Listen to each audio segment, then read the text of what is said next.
My name is Ezekiel Torino. I'm a tunnel inspector who worked beneath Chicago for 8 years. When the zombie outbreak hit on October 15th, I was trapped 4 stories underground in lower Wacker maintenance tunnels. The power grid died. The city went dark. The infected came hunting. My job mapping forgotten tunnels and hidden passages became my only chance at survival. For 48 hours, I guided other survivors through the underground while hordes of zombies flooded the streets above us. This is how my knowledge of Chicago's buried secrets kept us alive when the world ended. Before we start the video, let us know what country you are tuning in from in the comment section below. Perhaps we will make a story there. Let's begin. Most people think they know what darkness looks like. They think it's when the power goes out in their house or when they're walking down an unlit street at night. But I spent 8 years working in the tunnels beneath Chicago, crawling through spaces where sunlight has never touched concrete, and I thought I understood real darkness. I was wrong. The real darkness didn't come from below. It came from above. On October 15th, when the lights went out and everything I thought I knew about survival got turned upside down. My name is Ezekiel Torino, but everyone calls me Zeke. For the past 8 years, I've been working as a tunnel inspector for the Chicago Department of Environmental Protection. While most people are walking around above ground, complaining about traffic and weather, I've been down in the forgotten spaces beneath the city. Water tunnels, abandoned subway lines, maintenance passages that connect buildings, old pneumatic postal system routes from the 1900s. Most of Chicago doesn't even know these places exist, but I've mapped every inch of them. I know which tunnels flood during heavy rain, which ones have structural problems, and which ones lead to places that aren't supposed to be on any official city plan. October 15th started like any other Tuesday. I was scheduled for routine maintenance in the lower Wacker tunnel system, checking structural integrity and testing emergency lighting systems. The irony of that last part still makes me sick. I remember getting ready that morning, packing my usual gear: headlamp, backup flashlight, radio equipment, first aid kit, and my grandfather's old lockpicking tools. I always carried those tools, because you never know when you'll find a locked door that leads to a shortcut, or when someone's going to lose the keys to a critical access point. The work was supposed to be simple. Check the concrete for stress fractures, test the emergency power systems, document any issues for the repair crews. I'd done this same route dozens of times before. But something felt different that day, even from the beginning. My radio kept picking up strange frequencies. Usually I just get city maintenance chatter, maybe some police dispatch if the atmospheric conditions are right. But all day long I kept hearing these encrypted military transmissions, short bursts of coded language that didn't make sense to me, but they were coming through strong and clear. I tried to ignore it at first. Sometimes military exercises happen near the city, and their communications equipment is powerful enough to bleed through civilian channels. But these weren't scheduled exercises. I know because I always check with the city before doing underground work near sensitive areas, and nobody had mentioned any military activity. The transmissions were coming in every few minutes, always the same pattern: a call sign, some numbers, and then something that sounded like status reports. The urgency in their voices was unmistakable, even through the encryption. Around 4 in the afternoon, I started hearing more sirens than usual on the streets above me. Emergency vehicles have a distinct sound signature when they're traveling overhead, and I can usually tell if it's police, fire, or ambulance just by the engine noise and siren pattern. But what I was hearing was different. Too many vehicles all moving in the same direction, and they kept coming for hours. That's not normal emergency response. That's evacuation or mass deployment. I tried calling my supervisor to ask if there was some kind of emergency drill happening, but the call went straight to voicemail. That wasn't like him. Mike always answered his phone during work hours, especially when his crews were doing solo inspections. But I figured maybe he was dealing with whatever was causing all the emergency response activity above ground. City emergencies usually mean overtime work for infrastructure people. So I decided to focus on finishing my inspection and getting ready for whatever crisis management assignment was coming next. The lower Wacker tunnel system is one of the more complex underground areas in Chicago. It's not just one tunnel, It's a whole network of passages that were built at different times for different purposes. Some date back to before World War I, others were added during various construction projects throughout the decades. The city has tried to map all of it, but there are sections that got forgotten when the paperwork changed hands between departments. I found passages that don't exist on any official blueprint, rooms that were sealed off and forgotten about, connections between buildings that were never supposed to be there. I was working in one of the deeper sections when it happened, 7:43 in the evening according to my watch. I was testing the emergency lighting system in maintenance section D7 when every light in the tunnel went out at exactly the same time. Not just the lights I was testing, but everything. The primary lighting, the emergency backup systems, even the exit signs that are supposed to have independent battery power. Everything went dark simultaneously, like someone had thrown a master switch for the entire electrical grid. My first thought was that I had accidentally triggered some kind of circuit breaker, but that didn't make sense. Emergency systems are specifically designed to be independent of each other. They can't all fail at the same time unless something catastrophic happens to the main power supply. I switched on my headlamp and immediately reached for my radio to contact surface control, but all I got was static. Not just regular radio interference, but complete dead air across all frequencies. That's when I knew something was seriously wrong. My radio equipment is designed to work in underground conditions and I maintain it myself.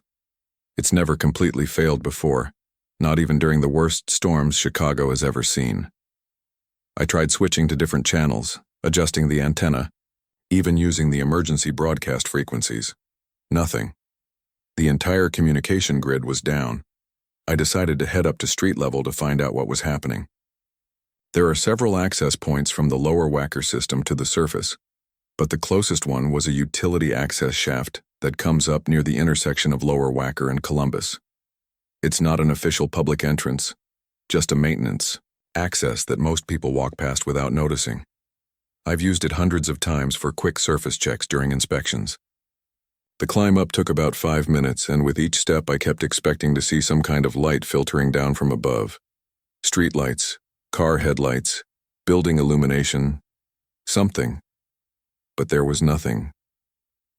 When I reached the access cover and lifted it slightly to peer out, I saw a city that looked like it had been abandoned for years. Chicago at 8 o'clock on a Tuesday evening should be full of activity. Traffic, pedestrians, lights in every building, neon signs, restaurant, windows glowing warm and inviting. Instead, I was looking at a completely dark cityscape. No street lights, no building lights, no car headlights moving anywhere that I could see. The only illumination was coming from a few small fires scattered in the distance, and those didn't look like controlled burns. They looked like accidents. I climbed out of the access shaft and stood on the empty street, trying to process what I was seeing. My radio was still getting nothing but static, so I tried my cell phone. No signal. Not even the emergency network that's supposed to work when regular cellular service fails. Whatever had caused the power outage had taken down the communication infrastructure too. That's when I heard footsteps approaching from the direction of the river. Slow, uneven footsteps, like someone who was having trouble walking. I called out, asking if they needed help, but instead of answering, the footsteps got faster. I turned my headlamp toward the sound and saw something that made no sense at all.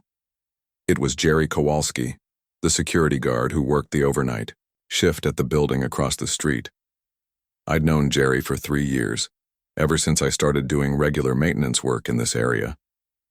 He was a good guy, always stopped to chat when he saw me coming up from the tunnels, always asked about my work and seemed genuinely interested in the underground systems.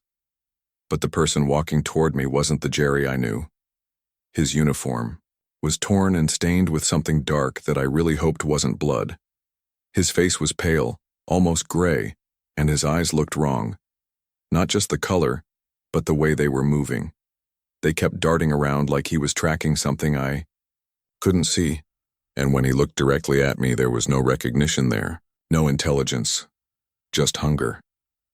I called his name again, thinking maybe he was injured or in shock from whatever had happened during the power outage. But instead of responding, he opened his mouth and made a sound that still gives me nightmares. It wasn't human. It was like a combination of moaning and hissing with an undertone that sounded almost like growling, and his teeth, when his mouth opened, were stained red. Jerry started moving faster, not quite running, but definitely more aggressive than walking. His movements were jerky and uncoordinated, like he had lost fine motor control, but still had all his strength. I backed toward the access shaft, still trying to understand what was happening, when he suddenly lunged at me with speed that seemed impossible for someone who had been stumbling just seconds before. I barely got the access cover between us, before his hand slammed into it. The metal rang like a bell, and I could hear him clawing at it, trying to get through to me. The sounds he was making got louder and more frantic, and I realized that whatever was wrong with Jerry, talking wasn't going to fix it. I dropped back into the access shaft and slammed the cover shut above me, then used my locking tools to secure it from the inside. For the next 10 minutes, I could hear him up there scratching and pounding on the metal cover. The sounds gradually moved away, but I stayed put until I was sure he was gone. My hands were shaking as I tried to process what I'd just seen. Jerry hadn't been injured. He hadn't been in shock. Something had been fundamentally wrong with him on a level that I couldn't explain. I climbed back down to the tunnel level and immediately started adjusting my radio equipment, trying to find any working frequency.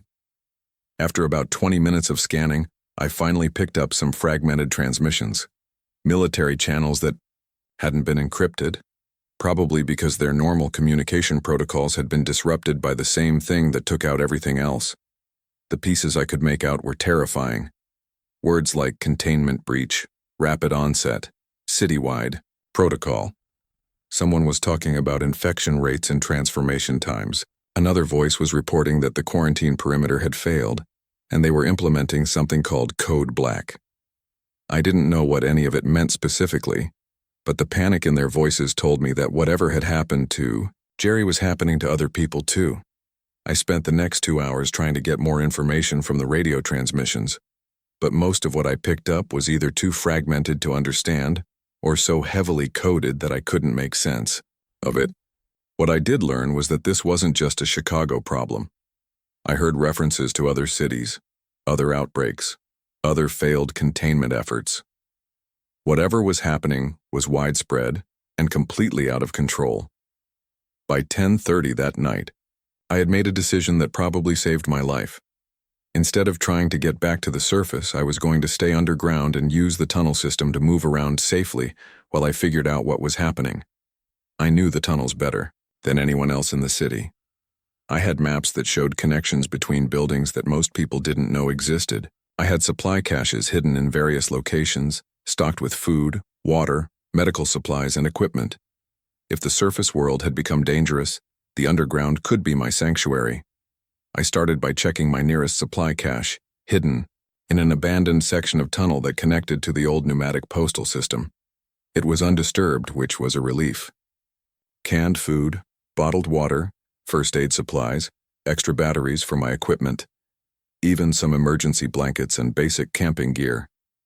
I'd been building these caches for years, partly out of professional paranoia, and partly because I'd always believed in being prepared for emergencies.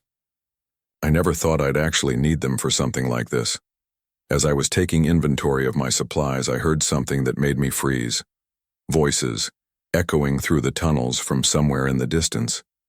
Human voices, not like the sounds Jerry had been making. People calling for help, asking if anyone was down there. I had to make a choice. Stay hidden and safe or risk contact with other survivors who might need help. The voices were coming from somewhere in the main tunnel system. Probably people who had found their way underground through one of the more obvious access points. I decided to investigate, but carefully. I turned off my headlamp and relied on my backup pen light, keeping it pointed down to minimize the visible glow. I knew these tunnels well enough to navigate them in minimal light, and I wanted to see who these people were before they saw me. It took me about 15 minutes to track down the source of the voices.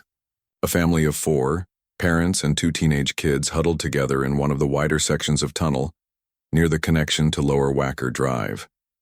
They had a single flashlight between them, and from their conversation, I could tell they were scared and confused. The father kept talking about needing to get back to their car, about finding a way to call for help. The mother was trying to keep the kids calm, but I could hear the fear in her voice too. I watched them for several minutes, trying to decide if they were safe to approach. They seemed like ordinary people caught in an extraordinary situation, not like whatever Jerry had become. But I'd learned enough from the radio transmissions to know that whatever was happening to people, it was spreading and it was dangerous. I needed to be careful about who I trusted. Finally, I decided to make contact. I approached slowly, keeping my light low and my voice calm. I told them my name, explained that I worked in the tunnels and knew the area well. The relief on their faces was immediate and obvious. They started talking all at once, trying to explain how they'd ended up underground. Their story was terrifying, but helpful. The Henderson family had been having dinner at a restaurant in the Willis Tower when the power went out. At first, like everyone else, they thought it was just a regular blackout. But within minutes, people in the restaurant started acting strangely, fighting, attacking each other, making inhuman sounds. The Hendersons had managed to escape the chaos and make it to the street level, but the streets weren't any safer. Mrs. Henderson described seeing people attacking other people with their bare hands and teeth, not robbing them, not fighting over resources, but actually biting and tearing at them like wild animals. She said the attackers moved wrong, like they were sick or drugged, but they were incredibly strong and seemed to feel no pain. Mr. Henderson had found an access point to the underground tunnel system near the building, and they'd been hiding down there for hours. What they told me confirmed what I'd started to suspect from the radio transmissions in my encounter with Jerry. This wasn't a power outage or a natural disaster. This was some kind of infection or contamination that was turning people into something that wasn't quite human anymore, and from the sounds of it, it was spreading fast. I made another decision that night that changed everything that followed. Instead of trying to get the Henderson family back to the surface, I was going to help them survive underground until we could figure out what was really happening and how to deal with it. I told them about my supply caches, about the tunnel, routes that could keep us safe from whatever was happening above ground. I explained that I had radio equipment and was monitoring emergency frequencies for information. What I didn't tell them was that some of my supply caches had been disturbed when I checked them earlier. Food containers opened and resealed. Water bottles moved from where I'd left them. Someone else had been in my tunnels, someone who knew where to look for hidden supplies. That meant other people were already using the underground system for survival, and I wasn't sure if they were friendly or hostile. I decided to keep that information to myself until I knew more about who else was down there with us. The Henderson family agreed to stay with me, at least for the night. We moved to a more secure section of tunnel, one with multiple exit routes and good acoustic properties so we could hear if anyone else was approaching. I shared some of my emergency supplies with them and set up a basic camp using equipment from my cache.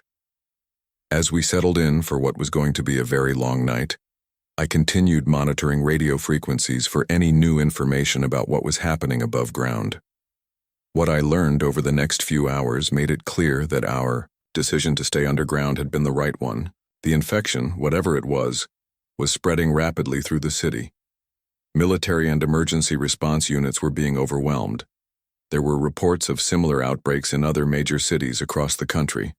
And most importantly, for our immediate survival, the infected were attracted to sound and movement, which meant the crowded streets above ground were the most dangerous place we could possibly be. But as I listened to more radio traffic and thought about the disturbed supply caches, I realized that our underground sanctuary might not stay safe for very long. Other people were going to have the same idea we'd had. Some of them would be harmless survivors looking for safety, but others might be more dangerous. And if the infected above ground ever figured out how to get into the tunnel system, we could find ourselves trapped down there with no way out. By dawn on October 16th, our group had grown from 4 to 7 people. The first new arrival came around 3 in the morning when we heard someone calling for help from the main tunnel junction near Lower Wacker. It was a college student named Marcus Williams from Northwestern University. He'd been trapped in his dorm room when the outbreak started, and had spent hours watching the chaos unfold from his window before deciding to escape through the campus utility tunnels that connected to the city's main underground system. Marcus brought with him information that filled in more pieces of the nightmare we were living through. He told us that the infection wasn't random. People who were bitten or scratched by the infected would start showing symptoms within 2 to 4 hours. First came fever and disorientation, then aggressive behavior, and finally the complete loss of human consciousness that I'd seen in Jerry. But what made it worse was that the transformation wasn't always immediate. Some people were walking around for hours, seeming normal before they suddenly turned violent. He also confirmed something I'd been dreading. The infected were drawn to the vibrations from the subway system. During his escape through the northwestern tunnels, he'd seen groups of them gathering around subway entrances and maintenance shafts, clawing at the metal barriers that kept them from getting underground. They seemed to understand that there were people down there even if they couldn't figure out how to reach them yet. Our second new arrival was different. Roberto Rodriguez showed up around 5 in the morning, claiming to be a businessman who'd been trapped in his office building downtown when the outbreak started. He was well-dressed, articulate, and seemed to know a lot about the city's infrastructure for someone who supposedly worked in finance. He asked very specific questions about tunnel layouts and exit points, and I noticed he was carrying a backpack that looked military surplus, rather than something a businessman would normally have.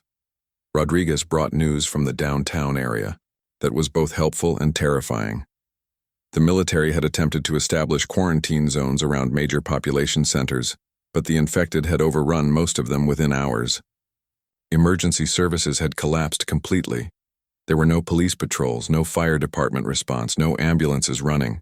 The city government had either evacuated or been compromised. We were completely on our own. But Rodriguez also mentioned something that made me suspicious. He said he'd seen other survivor groups moving through the tunnels, and some of them were hostile. They were attacking other survivors, stealing supplies, and fighting over territory in the underground spaces.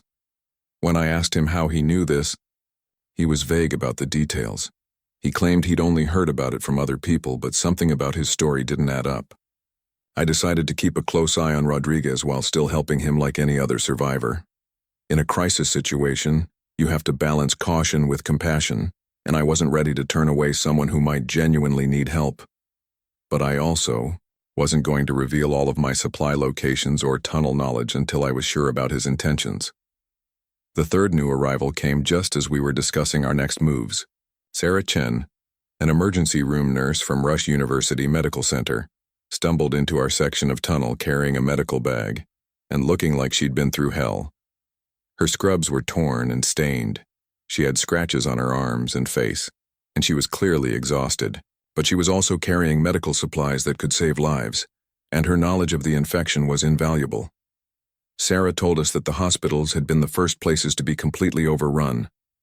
Infected people had been brought in as patients, but before the medical staff could understand what they were dealing with, those patients had transformed and started attacking everyone around them.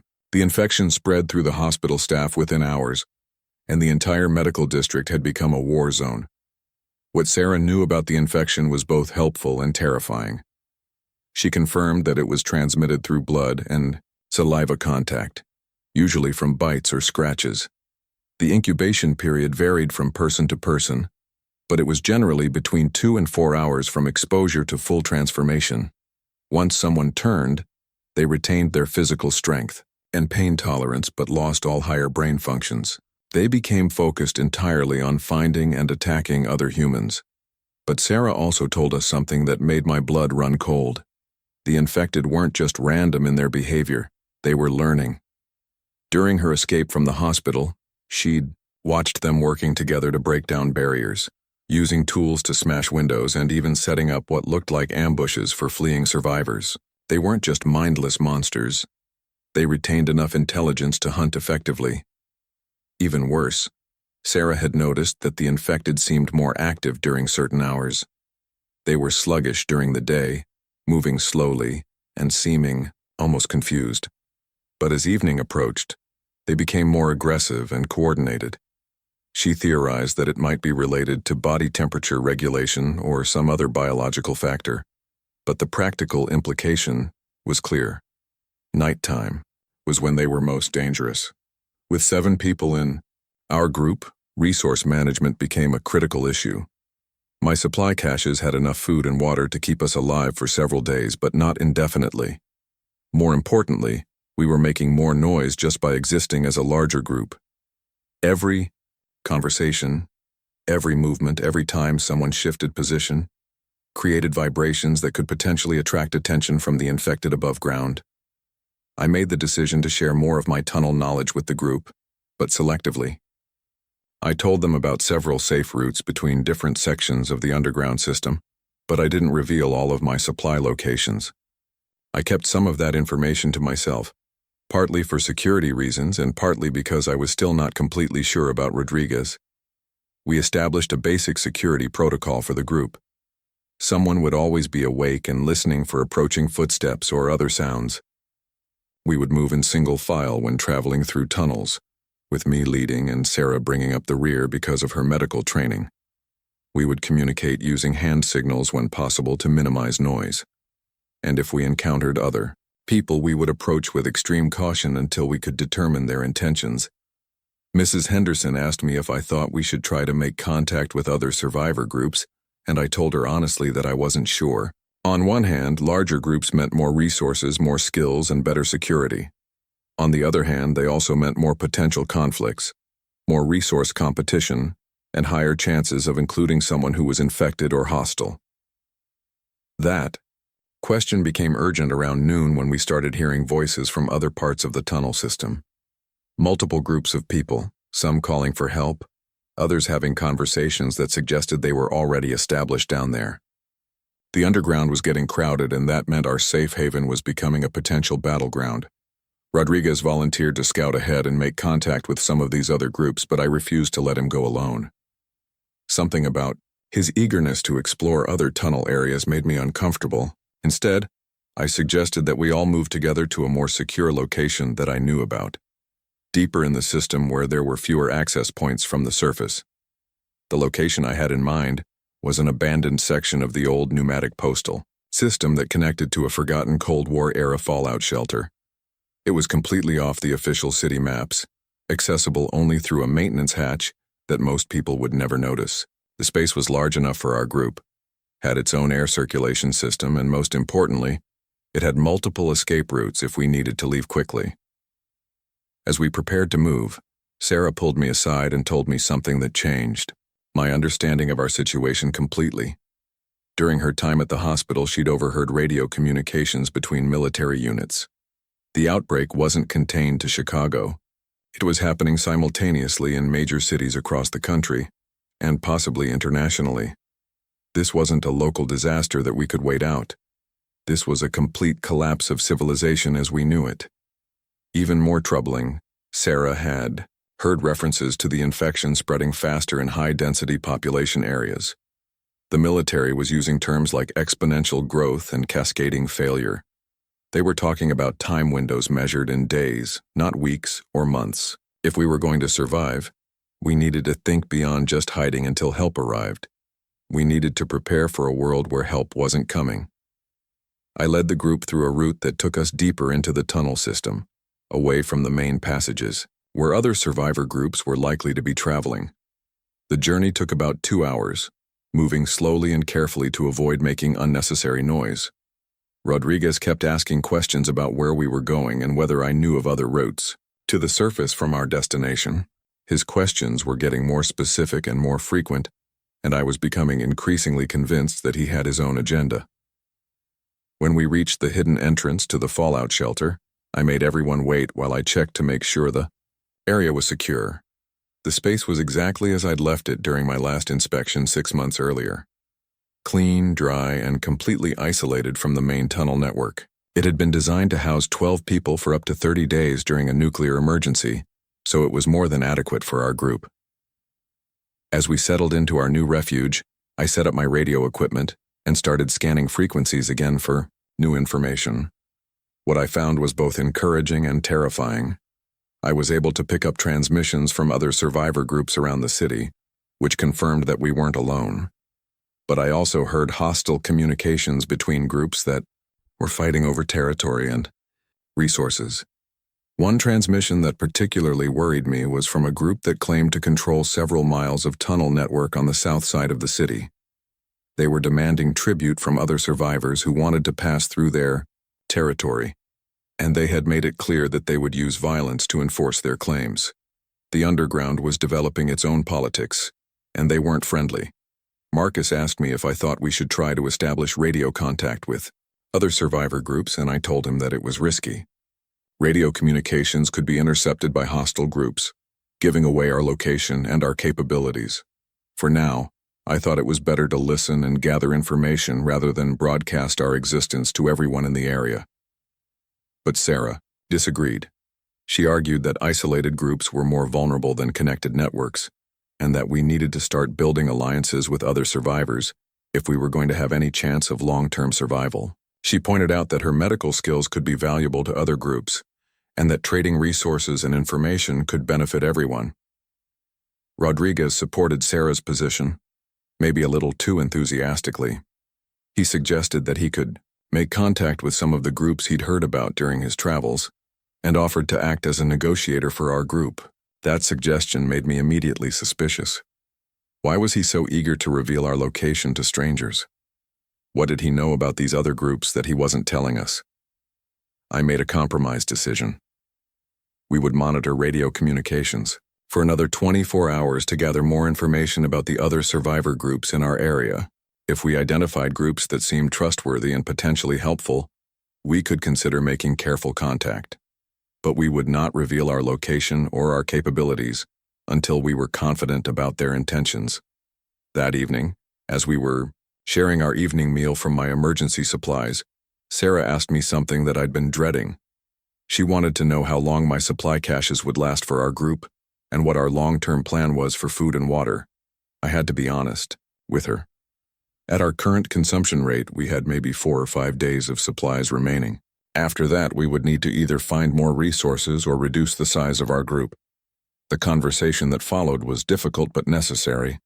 We discussed rationing, we talked about the possibility of scavenging from abandoned buildings, and we considered the risks of trying to reach my other supply caches in different parts of the tunnel system. But underlying all of these practical discussions was a more fundamental question. Were we trying to survive until rescue arrived? Or were we preparing for a world where no rescue was coming? Rodriguez suggested that we should consider leaving the tunnel system entirely and trying to reach less populated areas outside the city.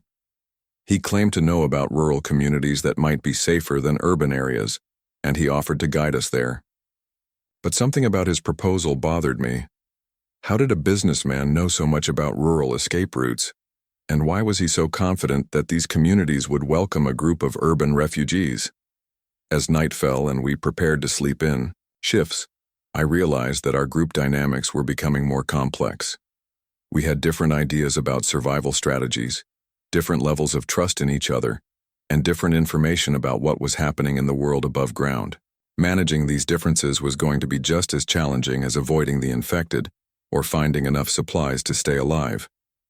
But what worried me most was something Sarah had mentioned earlier about the infected being more active at night. If they were learning and adapting, how long would it be before they figured out how to access the tunnel system? And if they did, would our underground sanctuary become a trap rather than a refuge? I was monitoring radio frequencies late that night when I picked up a transmission that made me realize our situation was about to get much more complicated. Military units were reporting that infected had been observed entering subway tunnels and storm drains in multiple locations around the city. They were describing coordinated group movements underground, suggesting that the infected were not only learning to navigate the tunnel system, but were actively hunting for survivors down there. Our safe haven was about to become a hunting ground, and we were about to discover that the greatest threats to our survival weren't just the infected above ground. The transmission I'd intercepted during the night proved to be prophetic. By 7 o'clock the next morning, we could hear movement in the main tunnel system that definitely wasn't human. The infected had found their way underground, and they were moving through the passages with a coordination that was absolutely terrifying. Sarah had been right about them learning and adapting. What we were hearing wasn't random wandering. It was systematic searching. I gathered the group and explained what the radio intercepts had revealed. Military units were reporting that infected were entering the tunnel system, through multiple access points across the city. They weren't just stumbling into underground spaces accidentally. They were actively pursuing survivors who had taken refuge below ground. Our sanctuary was being compromised, and we needed to move deeper into the system or risk being trapped. The decision to relocate meant leaving behind some of our supplies, but I knew of another cache deeper in the forgotten sections of the tunnel network. What I didn't tell the group immediately was that this cache had been one of the ones I'd found disturbed earlier. Someone else had been there. Someone who knew how to find hidden supplies, and I wasn't sure if they were friend or enemy. Rodriguez volunteered to scout ahead while we packed up, but I refused to let him go alone. My suspicions about his true motives had been growing stronger, especially after his repeated offers to make contact with other groups or lead us to locations outside the city. Something about his knowledge of escape routes and his eagerness to separate from the group felt wrong. Instead, I led the entire group through a maintenance passage that connected to the old pneumatic postal system. This route would take us to a section of tunnel that had been abandoned since the 1920s, well before most of the modern city infrastructure had been built. The passages were narrow and difficult to navigate, but they were also completely off any official maps and unlikely to be discovered by infected who were following more obvious routes. The journey through the pneumatic system took nearly 3 hours. These tunnels had been designed for sending mail containers, not people, so we had to crawl through sections barely large enough for an adult human. Mrs. Henderson was having difficulty with the tight spaces, and her teenage daughter was starting to panic about being trapped underground. I had to keep reassuring them that I knew these passages well, and that there were multiple exit points ahead. What I discovered when we reached my secondary supply cache confirmed my worst fears. The cache had been completely ransacked. Food containers were scattered and empty, water bottles were missing, and someone had taken most of the medical supplies and emergency equipment. But more troubling than the theft was how it had been done. This wasn't desperate scavenging by panicked survivors. This was systematic looting by people who knew exactly what they were looking for. Rodriguez's reaction to the ransacked cache was very revealing. Instead of being surprised or disappointed like the rest of the group, he seemed almost relieved. He immediately started talking about how we needed to find the people who had taken our supplies, suggesting that they might be willing to trade or negotiate. His eagerness to make contact with unknown groups who had just robbed us made me certain that he knew more about what was happening in the tunnels than he was admitting. I made a decision that I knew the group wouldn't like, but that was necessary for our survival. We were going to continue deeper into the tunnel system, to areas that I had explored but never fully mapped. These were sections of underground Chicago that connected to infrastructure from different historical periods, including some Cold War-era construction that had been classified and then forgotten when the political situation changed. Sarah supported my decision, pointing out that staying in well-known areas was obviously dangerous since other groups were using the same routes.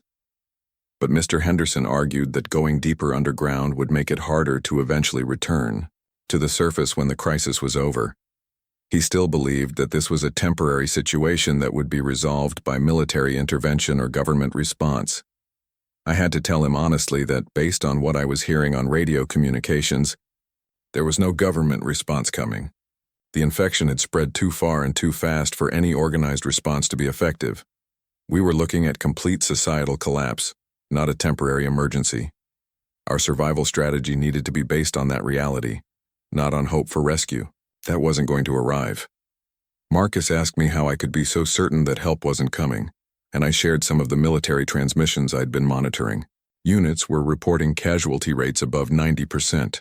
Command structures had broken down completely. Supply lines had been severed. The military wasn't fighting an enemy they could defeat. They were trying to contain a pandemic that had already won. As we prepared to venture into the deeper tunnel sections, I explained to the group what we were likely to encounter.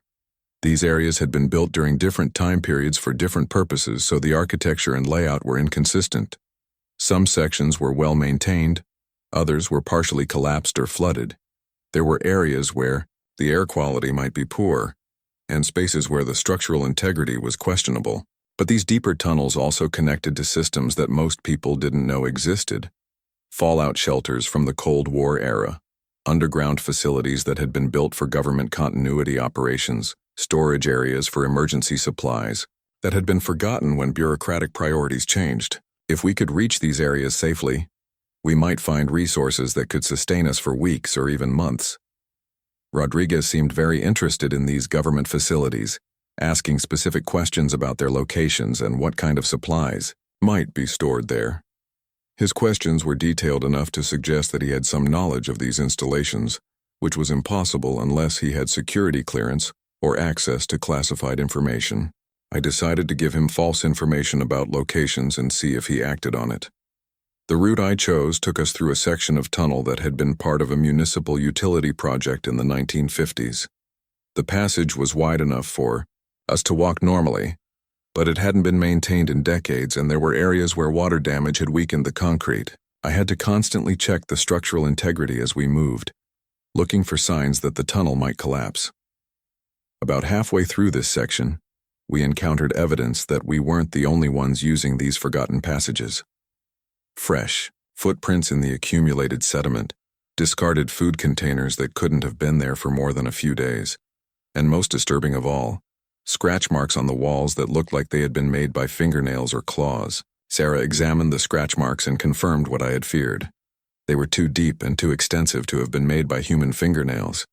Either someone with tools had been marking the walls, or the infected had been through this area recently. The pattern of the marks suggested movement in both directions, which meant this wasn't just a single incident of infected wandering through. This was evidence of repeated use of the passage. We increased our pace and moved as quietly as possible through the remaining section of tunnel. I was constantly listening for sounds that might indicate approaching infected or hostile survivor groups.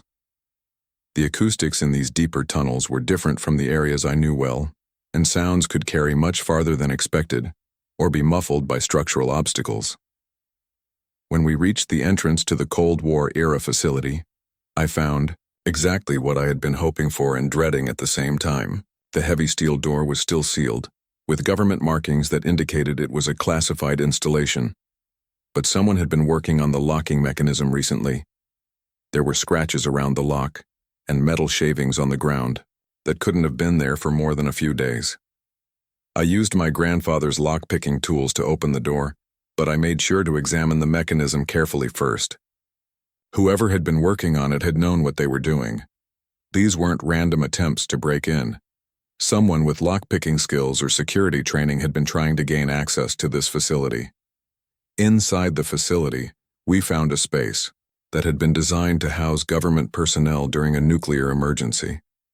There were dormitory areas, a communications center, supply storage, and even a small medical facility. Most importantly, the supplies were still there. Food, water, medical equipment, radio gear, and other resources that could sustain our group for several weeks. But as we explored the facility, I discovered something that confirmed my suspicions about Rodriguez. In the communications center, there were radio logs that showed recent activity. Someone had been using the equipment to communicate with outside groups, and the call signs and protocols being used were military or law enforcement. This wasn't amateur radio operation by desperate survivors. This was professional communication by people with training and authority. Rodriguez claimed he needed to check the facility's security systems, but I noticed he went directly to specific locations without any hesitation or exploration. He knew this place. He had either been here before or had detailed knowledge of the layout from other sources. When I confronted him about it, he admitted that he had worked for a government contractor and had knowledge of emergency facilities around the city. What he told us next changed everything about our situation and our understanding of what had caused the outbreak. Rodriguez worked for a defense contractor that had been involved in biological research for the military. The infection wasn't a natural pandemic or a foreign attack. It was the result of an accident at a research facility outside Chicago, and the government had known about the potential for this kind of outbreak for years.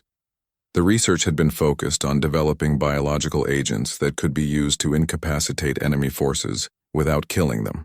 The idea was to create something that would cause temporary disorientation and reduce combat effectiveness, allowing military forces to capture rather than kill enemy personnel. But the research had gone wrong, and the agent that escaped was far more dangerous than anything they had intended to create. Rodriguez explained that there were multiple facilities like the one we had found, scattered throughout the city and connected by tunnel networks that weren't on any public maps.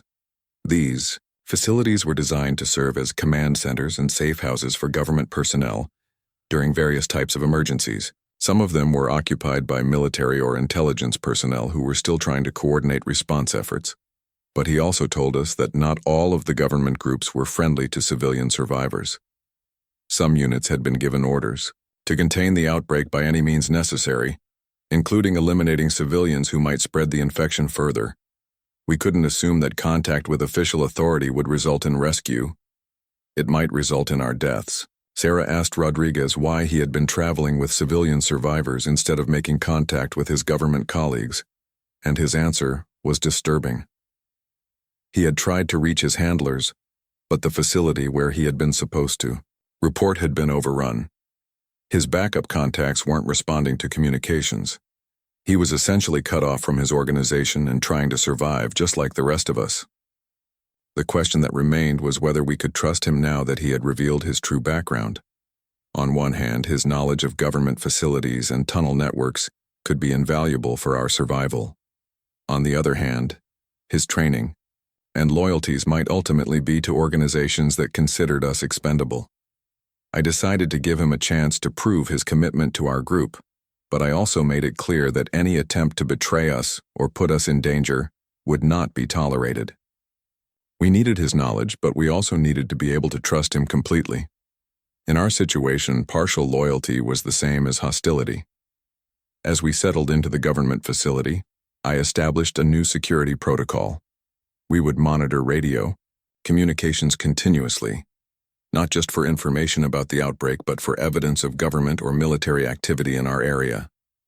We would establish multiple escape routes from the facility, and we would maintain supply caches in different locations so that we couldn't be trapped by the loss of any single resource. But most importantly, we would assume that anyone who approached our location was potentially hostile until proven otherwise.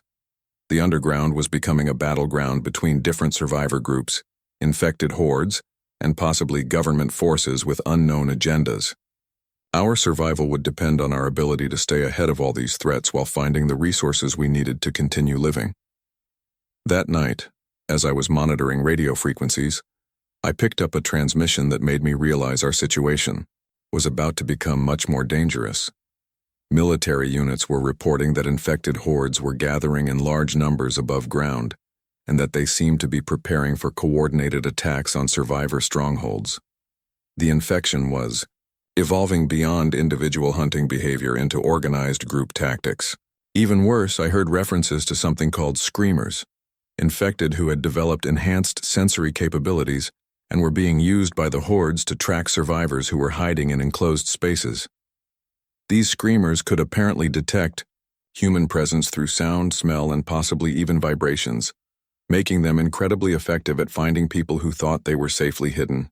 Our underground sanctuary was about to face a threat that none of us had imagined, and I was beginning to realize that staying hidden might not be enough to keep us alive. The screamer reports I'd intercepted during the night became a reality much sooner than I had expected. By mid-morning on our second day in the government facility, we could hear something moving through the tunnel system that was different from anything we'd encountered before. It wasn't the shuffling, uncoordinated movement of regular infected, and it wasn't the deliberate footsteps of human survivors. This was something else entirely, something that moved with purpose and seemed to be actively searching for us.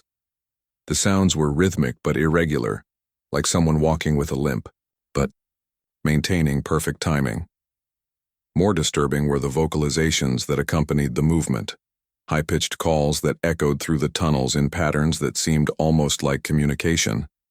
These weren't the random moans and growls we'd heard from other infected. These sounds had structure, purpose, intelligence behind them. Rodriguez confirmed my worst fears when he explained what his government contacts had told him about the screamers. They were infected who had undergone a secondary mutation, developing enhanced sensory capabilities that made them incredibly effective hunters. They could track human scent trails that were hours old, detect heartbeats and breathing from significant distances, and most terrifyingly, they could echolocate by producing high-pitched vocalizations that allowed them to map enclosed spaces and locate hiding humans. The biological agent that had escaped from the research facility had been designed to be adaptive, Rodriguez explained. In a controlled laboratory setting, this adaptability would have been useful for creating targeted effects that could be adjusted based on specific operational requirements. But in an uncontrolled outbreak, it meant the infection was literally evolving to become more effective at spreading and surviving in different environments. Sarah asked how this secondary mutation was possible, and Rodriguez's explanation was chilling. The screamers retained enough cognitive function to use tools and work cooperatively with other infected, but they had lost all human emotional responses and social inhibitions. They were essentially perfect predators, combining human intelligence with animal hunting instincts and enhanced sensory capabilities that made them nearly impossible to hide from once they picked up a trail. Rodriguez warned us that once a screamer picked up our trail, it would track us relentlessly until it either found us or lost the scent completely. Traditional hiding strategies that worked against regular infected were useless against screamers. They could detect humans through walls, beneath covering materials, and even in spaces that seemed completely sealed off from the outside environment. I realized that our current location was no longer secure. The government facility was well equipped and defensible against regular threats, but it was also a known location that could be discovered by anyone with knowledge of the emergency bunker system. If other government personnel were in the area, they might decide to occupy the facility themselves and consider us unwelcome intruders. If hostile survivor groups found it, they would want to take it by force because of its valuable resources and strategic position. Even worse, if the infected discovered it, we would be trapped underground with limited escape routes and no way to avoid detection by screamers. The facility's ventilation system, which had seemed like an advantage, could actually work against us by carrying our scent throughout the connected tunnel network. The very features that made it a good shelter could become fatal vulnerabilities if we stayed too long. The decision to leave was difficult because the facility represented the best survival situation we had found since the outbreak began. We had food, water, medical supplies, communication equipment, and relative safety from most of the threats we'd encountered. But I knew from my years of tunnel inspection that staying in one place too long was dangerous when you didn't control all the access points and couldn't predict what threats might discover your location. I proposed that we venture even deeper into the tunnel system, into areas that I had only partially explored during my inspection work.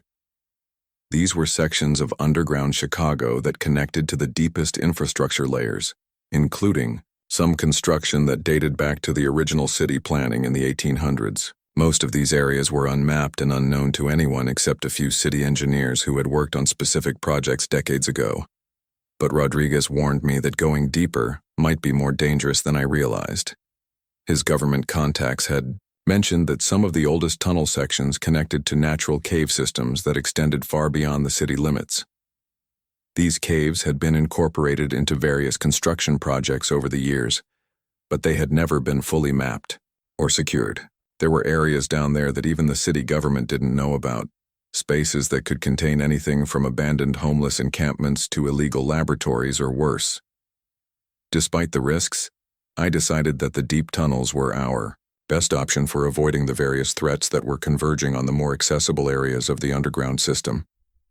I knew of at least 3 routes that would take us down to the lowest levels, and I had cache supplies stored in 2 locations that should still be accessible if they hadn't been discovered by other survivors. More importantly, I had maps of the deep system that I had created myself during unauthorized exploration over the years. This information was completely unique and wouldn't be available to any other survivor groups, government, personnel, or infected who might be tracking us through more familiar areas of the tunnel network. As we prepared to leave the government facility, Sarah pulled me aside and told me something that she had been keeping to herself since joining our group. During her escape from the hospital, she had been scratched by an infected patient while helping other survivors evacuate from the emergency room. The wound had been minor, and she had cleaned it immediately with medical-grade disinfectant, following proper exposure protocols that she'd learned during her medical training. She hadn't developed any symptoms of infection during the days since. The exposure, But she was worried that she might be carrying the virus without showing signs of it yet. Some infections had incubation periods that could vary significantly between individuals, and she was concerned that the stress and physical demands of our survival situation might be suppressing symptoms that would eventually manifest. The implications of Sarah's confession were terrifying. If she was infected but asymptomatic, she could transform at any time and put the entire group at risk. We'd seen how quickly and violently the transformation could occur, and being trapped in confined tunnel spaces with someone who suddenly became hostile would be fatal for everyone involved. But if she was immune or had successfully fought off the infection, her blood might contain antibodies that could be useful for understanding the virus or even developing treatments. Rodriguez suggested that we could test her blood using equipment from the government facility, but Sarah pointed out that we didn't have the expertise to interpret the results accurately and that conducting medical tests would take time we didn't have. I made the difficult decision to allow Sarah to continue with the group, but with increased monitoring and safety precautions. If she showed any signs of infection, we would have to isolate her immediately, regardless of the personal cost or the loss of her medical expertise. It was a calculated risk, but Sarah's medical knowledge was too valuable to lose, and abandoning her based on the possibility of infection would have been both cruel and strategically unwise. We established protocols for monitoring Sarah's condition, including regular temperature checks, observation for behavioral changes, and a system for immediate isolation if symptoms appeared. Sarah agreed to these measures and promised to report any unusual sensations or changes in her physical or mental state immediately. The route I chose to reach the deep tunnels took us through a section of the system that I had always found unsettling during my inspection work. These passages had been built during the early 1900s as part of a project to connect various municipal utilities, but the work had been abandoned when funding ran out and political priorities changed. The result was a maze of partially completed tunnels, dead ends, and connections that led to unexpected places. What made these tunnels particularly dangerous was that they had never been properly maintained or secured. There were areas where the structural integrity was questionable, sections that flooded during heavy rain, and passages that connected to other underground systems in ways that had never been officially documented. During my inspection work, I had found evidence of illegal activities, abandoned homeless camps, and even what appeared to be old crime scenes that had never been discovered by law enforcement. The air quality in these transitional areas was noticeably worse than in the maintained sections of the system. Decades of poor ventilation had allowed various contaminants to accumulate, and the lack of regular maintenance meant that water damage and structural deterioration had created additional hazards. We needed to move through these areas quickly to minimize exposure to potential toxins and avoid structural collapses. As we descended deeper into the system, the temperature dropped significantly. These deep tunnels were below the frost line and received no heating from surface buildings or city infrastructure. The thermal mass of the surrounding earth provided some insulation, but the constant temperature was uncomfortably cold and would become dangerous for extended stays without proper equipment. But what worried me more than the environmental conditions was the evidence we started finding of recent human activity. Fresh graffiti on walls, discarded food containers, and most disturbing of all, what appeared to be territorial markings that suggested organized groups were claiming sections of the deep tunnel system as their exclusive territory. The markings were sophisticated, using symbols and codes that indicated a level of organization that went far beyond desperate survivors claiming temporary shelter. These were territorial boundaries established by people who had been living underground for extended periods and who had developed their own systems of communication and governance. Rodriguez recognized some of the markings and warned us that we were entering areas controlled by what he called deep dwellers, people who had been living in the underground system long before the outbreak began. These weren't recent refugees, like us.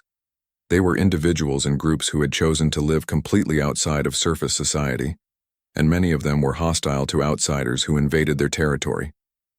The deep dwellers had developed their own culture and survival systems over years or even decades of underground living.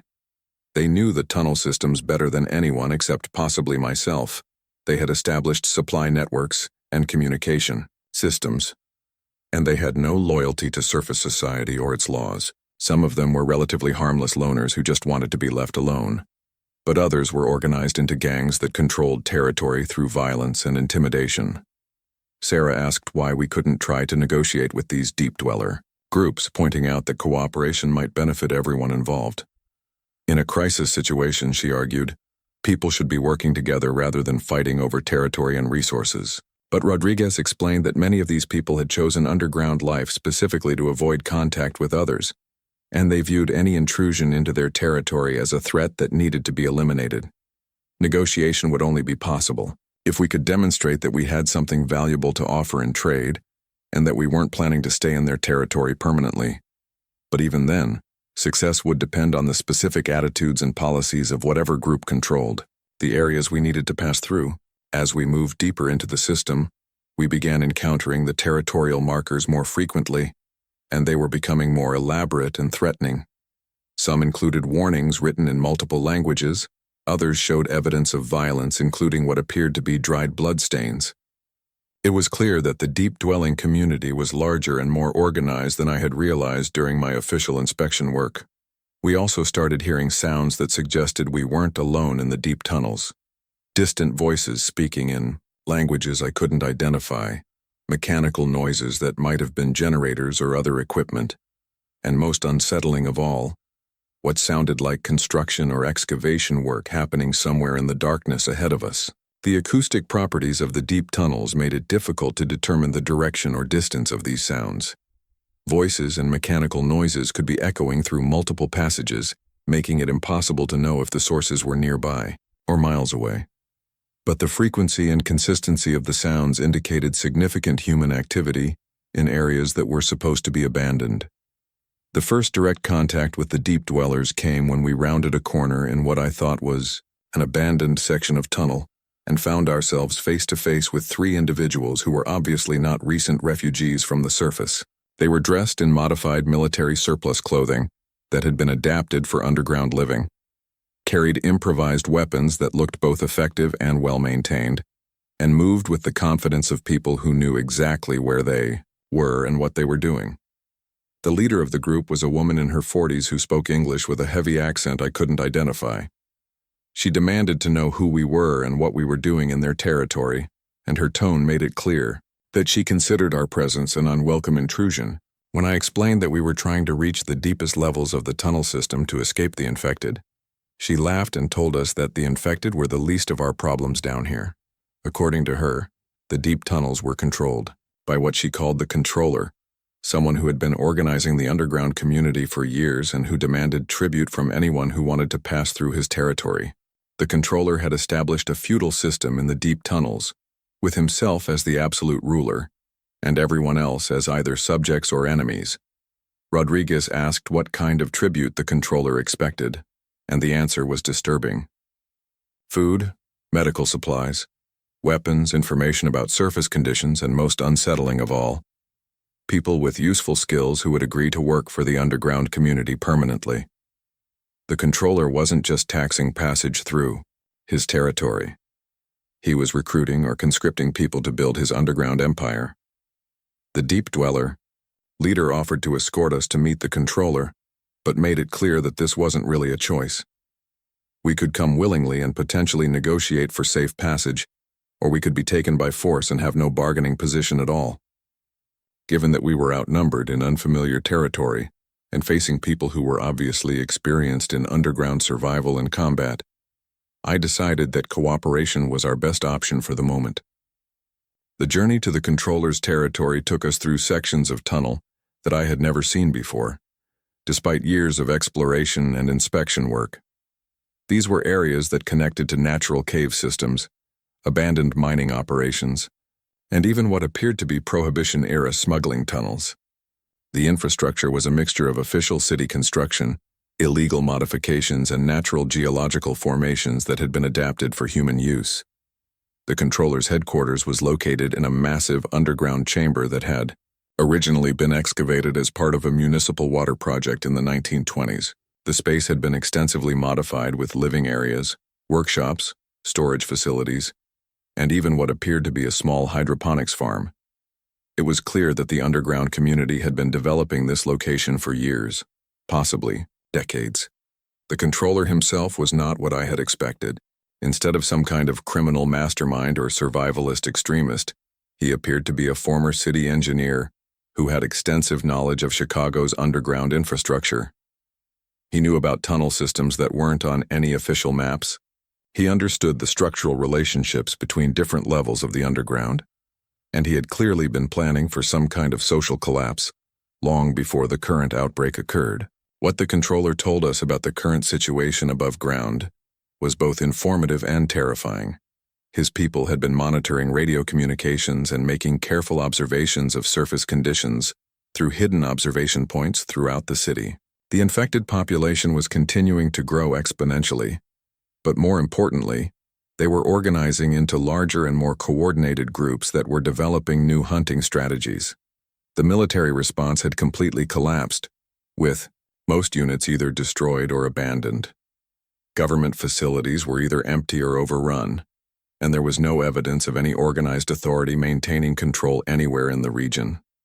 The outbreak had spread far beyond Chicago, affecting multiple cities across the country and possibly internationally. But the controller also warned us about something that none of us had considered. The outbreak was affecting the city's infrastructure in ways that could make the underground system uninhabitable over time. Power systems were failing without maintenance, water treatment facilities were shutting down, and sewage systems were backing up. Chemical contamination from abandoned industrial facilities was beginning to leak into groundwater and air circulation systems. According to the controller, the deep tunnels might be temporarily safe from infected and hostile survivor groups, but they weren't safe from environmental collapse. If we wanted to survive long-term, we needed to either find a way to maintain critical infrastructure or find a completely different survival strategy that didn't depend on urban systems. He offered us a choice that would define everything that followed. We could join his community permanently, contributing our skills and knowledge in exchange for protection and resources.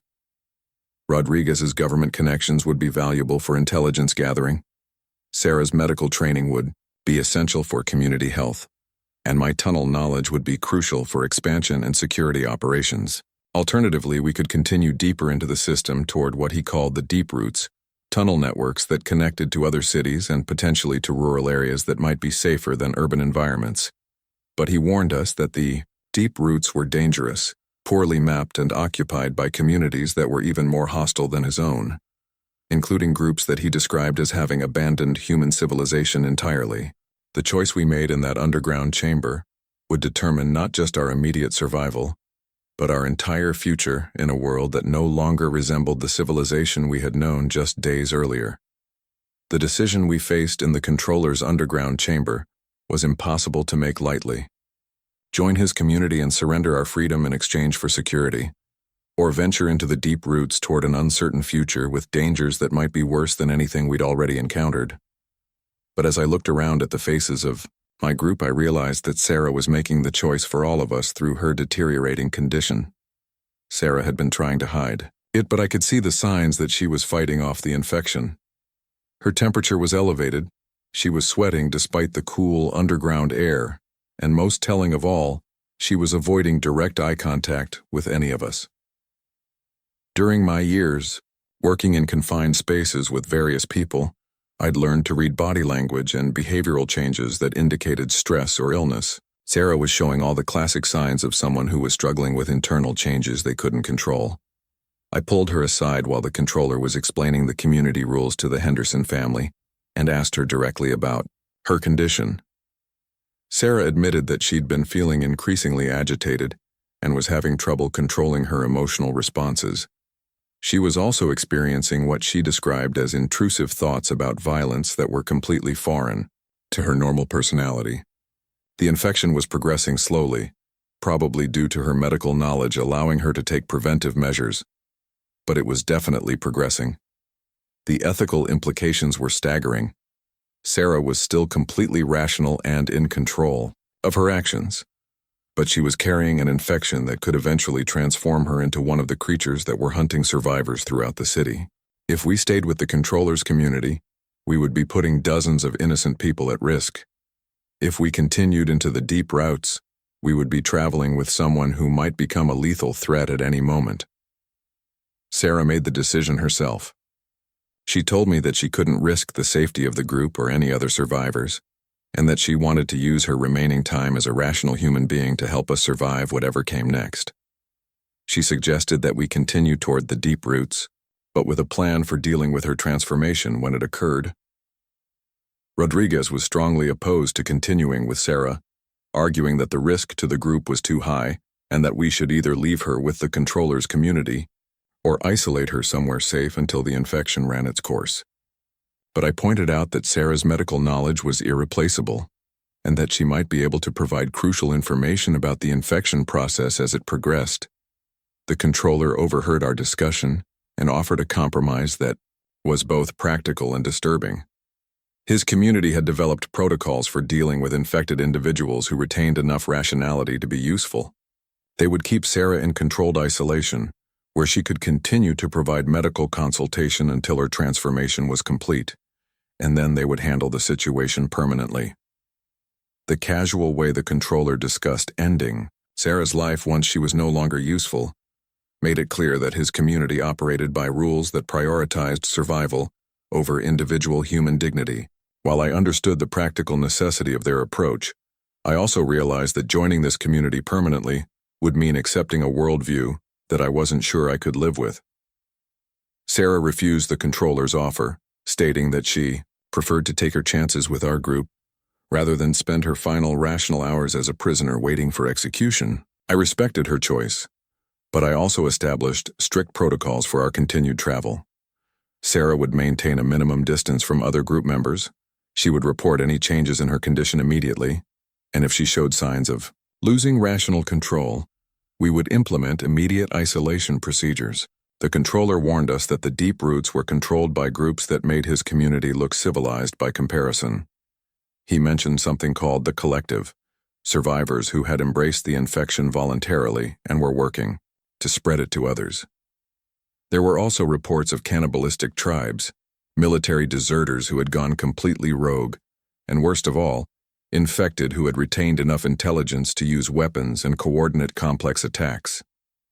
Despite these warnings, I decided that our best chance for long-term survival lay in reaching areas outside the city, where population density was lower, and the infection might be less prevalent. The controller's community offered short-term security, but it was ultimately trapped in a dying urban environment with limited resources and growing threats. The deep routes represented unknown dangers, but also the possibility of finding sustainable survival situations. Before leaving the controller's territory, I managed to trade some of my tunnel maps for additional supplies and information about the deep route access points. The controller was particularly interested in my knowledge of government facility locations, and I gave him incomplete information about several sites in exchange for food, medical supplies, and most importantly, detailed warnings about specific dangers we might encounter in the deeper tunnels. The route the controller recommended would take us through what he called the Old City, tunnel sections that predated most of Chicago's modern infrastructure and connected to natural cave systems that extended far beyond the urban area. These tunnels had been used for various purposes over the decades, from Prohibition-era smuggling operations to Cold War emergency shelters, and many of them had been forgotten or deliberately sealed off from official records. As we prepared to enter the deep roots, Rodriguez revealed information that changed my understanding of our entire situation. His government contacts had told him that the biological agent responsible for the outbreak was designed to be self-limiting. It was supposed to burn itself out after a specific period of time, leaving infected individuals dead rather than permanently transformed. But something had gone wrong with the containment protocols, and the agent was continuing to evolve and spread rather than following its programmed parameters. This meant that the infected weren't just a temporary threat that we needed to survive until military intervention could restore order. They were a permanent change to the world that would continue to evolve and adapt to new challenges. The infection was essentially creating a new dominant species that was designed to replace human civilization entirely. Sarah found this information both fascinating and terrifying from a medical perspective. She explained that if the biological agent was continuing to evolve, It might eventually develop characteristics that would make it even more dangerous than the current infected. There could be variants that were resistant to environmental factors, that currently limited their spread, or mutations that enhanced their intelligence and coordination abilities even further.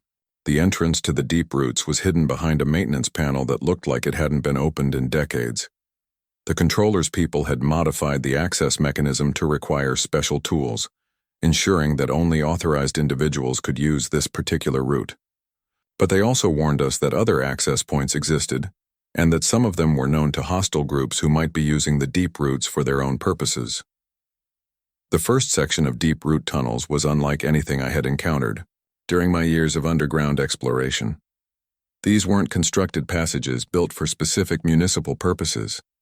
They were natural cave systems that had been minimally modified for human travel, with rough stone walls, uneven floors, and air circulation that depended entirely on natural geological processes. The temperature in the natural caves was significantly colder than the constructed tunnels, and the humidity was high enough to create condensation problems with our equipment. Our flashlights and radio gear needed constant attention to prevent moisture damage, and the wet conditions made it difficult to maintain secure footing on the irregular stone surfaces. But what was most unsettling about the deep roots was the evidence of long-term human habitation.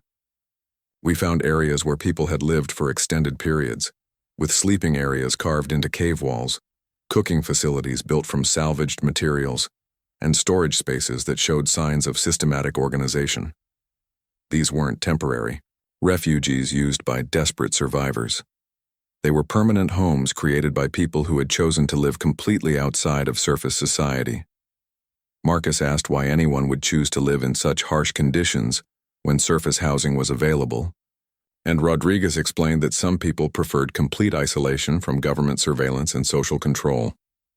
During his intelligence work, he'd learned about communities of individuals who lived entirely off the grid, supporting themselves through illegal activities, or simply by avoiding all contact with official society.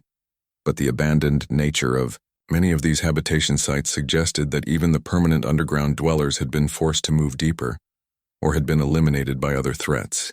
Recent disturbances in some of the living areas indicated that conflicts had occurred within the past few days, possibly related to the current crisis or competition for resources among different underground groups. As we traveled deeper into the cave system, we began hearing sounds that indicated we were approaching areas with current human activity, voices echoing through stone passages, mechanical noises that suggested generators or other equipment, and most disturbing of all, what sounded like organized construction or excavation work happening somewhere in the darkness ahead of us. Sarah's condition was continuing to deteriorate, but slowly enough that she was still able to function normally most of the time. She was experiencing periodic episodes of what she described as sensory enhancement, where her hearing and sense of smell became almost supernaturally acute. During these episodes, she could detect things that the rest of us missed entirely, including human presence at distances that should have been impossible. It was during one of these episodes that Sarah warned us about an approaching group of people who were moving through the cave system with obvious hostile intent. She could hear their conversations, which included discussions about capturing survivors for reasons that she couldn't make out clearly, but their tone and movement patterns suggested that they were hunting other humans rather than simply traveling through the area. I made the decision to hide the group in a side passage while I scouted ahead to determine what we were facing. The cave system had numerous branches and alcoves that could provide concealment, but I also knew that Sarah's enhanced senses meant she might be able to detect threats that would surprise the rest of us.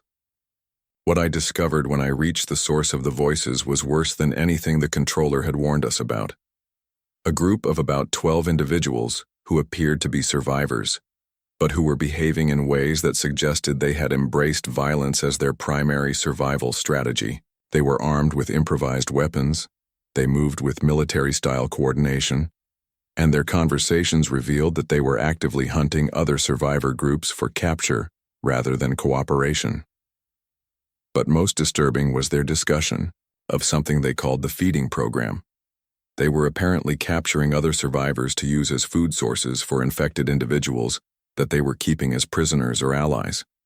The group had developed a system of using controlled infected as weapons against other survivors, feeding them captured humans to maintain their loyalty and effectiveness. This was the collective that the controller had mentioned, survivors who had found ways to work with the infected, rather than simply avoiding them. They represented a complete abandonment of human civilization and morality, choosing to become predators who hunted their own species for the benefit of the creatures that had destroyed society. I returned to the group and explained what we were facing. Rodriguez suggested that we attempt to backtrack and find an alternative route, but Sarah pointed out that her enhanced hearing was detecting similar groups approaching from multiple directions. We were surrounded by hostile survivors who were using the deep roots as hunting grounds, and our options for escape were rapidly disappearing. The situation became critical when Sarah suddenly grabbed my arm and whispered that she could hear something approaching that wasn't human. The infection had progressed to the point where she could detect the presence of actual infected individuals, and they were moving through the cave system with purpose and coordination that suggested they were being directed by human handlers. This was the worst possible scenario. We were trapped between hostile survivors who were using infected as weapons, and the infected themselves who were being guided through areas where normal infected shouldn't have been able to navigate.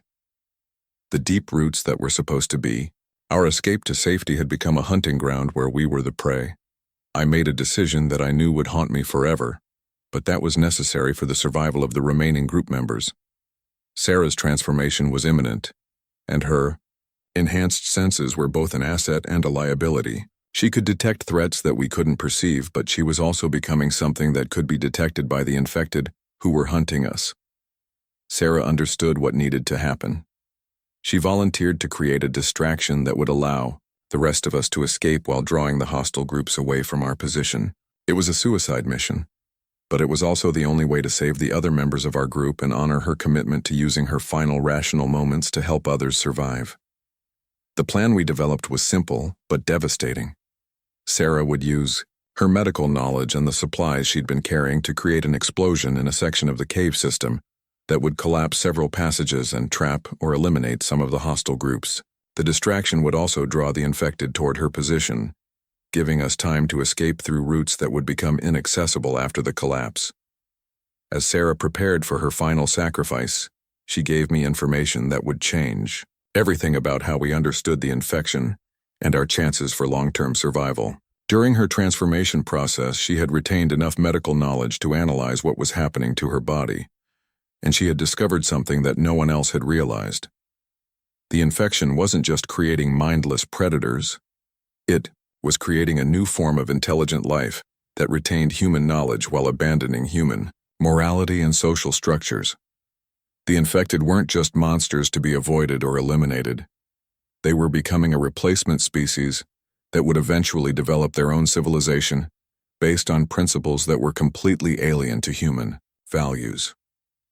Sarah's sacrifice saved our group and allowed us to reach areas of the cave system that connected to rural areas outside the city.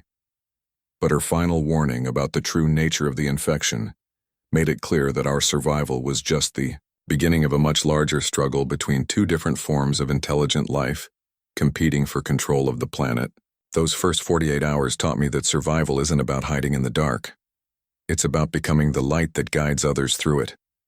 But what I discovered in the days that followed, as we emerged into a world that had been completely transformed by forces beyond our understanding, was that the real challenge wasn't just staying alive. It was remaining human in a world where humanity itself was being redefined by powers that viewed our entire species as obsolete. The infection had given us a choice that no human generation had ever faced before. We could fight to preserve what we had been, or we could adapt to become something entirely different. The decisions we made in those crucial early days would determine not just our individual survival, but the future of human consciousness itself, in a world that no longer belonged exclusively to our species.